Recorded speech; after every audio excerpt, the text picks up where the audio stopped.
ప్రదీప్ అద్వైతం దర్శకత్వంలో రోషన్, అనస్వర రాజన్ హీరోయిన్లుగా వచ్చిన సినిమా ఛాంపియన్. కాగా ఈ చిత్రం ఈ రోజు విడుదల అయింది. మరి ప్రేక్షకులను ఈ చిత్రం ఏ మేరకు మెప్పించిందో సమీక్షలోకి వెళ్లి తెలుసుకుందాం. ఛాంపియన్ మూవీ కథ. హైదరాబాద్కి స్వాతంత్ర్యం రాకముందు ఈ కథ మొదలవుతుంది. సికింద్రాబాద్లో మైఖేల్, రోషన్ ఔత్సాహిక ఫుట్బాల్ క్రీడాకారుడు. లండన్కి వెళ్లి అక్కడే తనకు ఇష్టమైన ఫుట్బాల్ ఆడాలని కలలు కంటాడు. మరోవైపు భైరాన్పల్లి గ్రామంలో రజాకార్లు దాడులు చేస్తూ ఉంటారు. వారి దాడులను ఆ గ్రామ ప్రజలు తిప్పికొడుతూ ఉంటారు.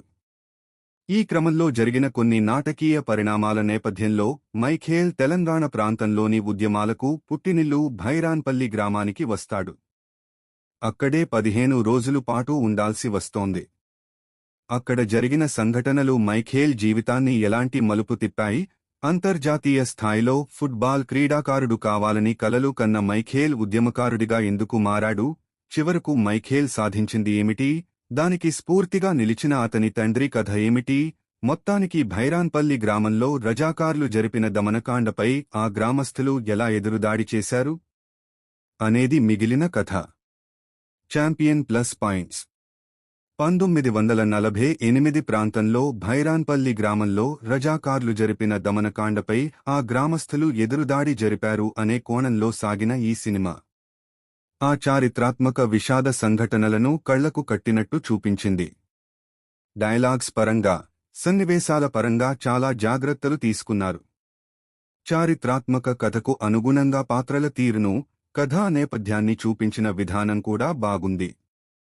అలాగే ఈ సినిమాలో అప్పటి సామాజిక కోణాలతో పాటు స్పోర్ట్స్ బ్యాక్ డ్రాప్తో వచ్చిన ఎమోషన్స్, వార్ సీక్వెన్స్ కూడా బాగున్నాయి.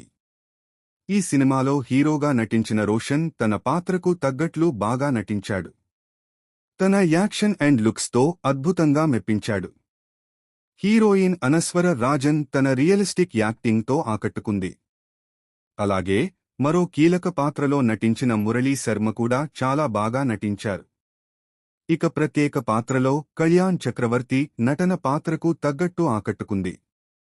విలన్గా నటించిన సంతోష్ ప్రతాప్, ఇక అర్చన, రచ్చ రవితో పాటు మిగిలిన నటీనటులు కూడా తమ పాత్ర పరిధి మేరకు బాగా నటించారు. దర్శకుడు 1948 నేపథ్యంలో కథని రాసుకున్న విధానం ఆకట్టుకుంది. మెయిన్గా వార్ సన్నివేశాలను డీల్ చేసిన విధానం చాలా బాగుంది. అలాగే పతాక సన్నివేశాల్లోని మలుపులు బాగున్నాయి. ముఖ్యంగా మైఖేల్కి అతని తండ్రికి మధ్య వచ్చే సీన్ చాలా బాగుంది. సినిమాలో ఎమోషన్ కూడా కనెక్ట్ అవుతుంది. Minus points. తెలంగాణ ప్రాంతంలో రజాకార్లు జరిపిన దమనకాండ తెలుగు సినిమాకి కొత్తేమీ కాదు. కానీ ఈ సినిమాలో కొన్ని చోట్ల కొత్త ఎలిమెంట్స్ను పెట్టడం బాగుంది. దీనికి తోడు ఈ సినిమాలో ఫుట్బాల్ సీక్వెన్స్లు కూడా బాగున్నాయి. అయితే కథనంలో కొన్ని చోట్ల కీలక సన్నివేశాలు స్లోగా సాగడం, అలాగే మరికొన్ని సీన్స్ ఆకట్టుకునే విధంగా లేకపోవడం వంటి అంశాలు సినిమాకి మైనస్ పాయింట్స్గా నిలిచాయి.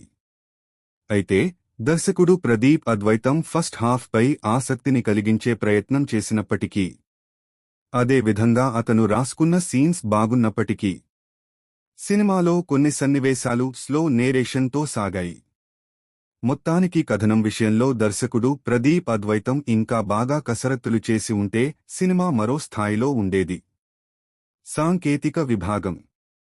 సినిమాలో చెప్పాలనుకున్న ఎలిమెంట్స్ అండ్ ఎమోషనల్ కంటెంట్ కూడా బాగుంది. కథనం ఇంకా ఆసక్తికరమైన ప్లోతో ఉంటే సినిమాకి బాగా ప్లస్ అయ్యేది. మొత్తానికి ప్రదీప్ అద్వైతం దర్శకుడిగా ఆకట్టుకున్నాడు. ఇక సంగీత దర్శకుడు సమకూర్చిన పాటలు పర్వాలేదు. సినిమాటోగ్రఫీ విషయానికి వస్తే లొకేషన్స్ అన్ని న్యాచురల్ విజువల్స్తో ఆకట్టుకున్నాయి.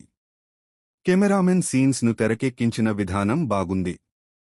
ఎడిటింగ్ కూడా పర్వాలేదు. ఈ చిత్ర నిర్మాతలు ప్రియాంక దత్, జీకే మోహన్, జెమిని కిరణ్ పాటించిన నిర్మాణ విలువలు బాగున్నాయి. తీర్పు. స్వతంత్రానికి పూర్వం చారిత్రాత్మక నేపథ్యంతో పాటు స్పోర్ట్స్ డ్రామాగా రూపొందిన ఈ ఎమోషనల్ వార్ డ్రామాలో యాక్షన్ అండ్ ఎమోషనల్ ఎలిమెంట్స్తో పాటు పాత్రల తీరు, అలాగే వాటి చిత్రీకరణ కూడా బాగున్నాయి. రోషన్ లుక్స్ అండ్ యాక్టింగ్ కూడా ఈ సినిమా స్థాయిని పెంచింది. అయితే కొన్ని చోట్ల ప్లే స్లోగా సాగడం సినిమాకి మైనస్ అయింది. ఓవరాల్గా ఈ సినిమా మాత్రం ఆకట్టుకుంది.